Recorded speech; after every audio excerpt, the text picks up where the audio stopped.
নমস্কার বন্ধুরা, তোমরা সবাই কেমন আছো? আশা করি ভালো আছো।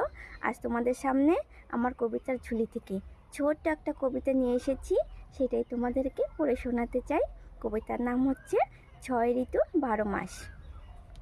গ্রীষ্ম মানে ভীষণ গরম, বৈশাখ জ্যৈষ্ঠ মিলে পাকা রসালো ফলের গন্ধে মনটা ভরিয়ে দিলে। বর্ষা মানে বৃষ্টি বাদল, আষাঢ় আর শ্রাবণ, চারিদিকে জল কাদায় ভরা, ভালো লাগে না মন। শরৎ মানে কাশের বনে, দোলা দিয়ে যায় হাওয়া, ভাদ্র আর আশ্বিনেতে মাকে কাছে পাওয়া। হেমন্ত মানে ঘরে ঘরে নতুন ধানের খেলা, কার্তিক আর অগ্রাণে আনন্দে কাটে বেলা।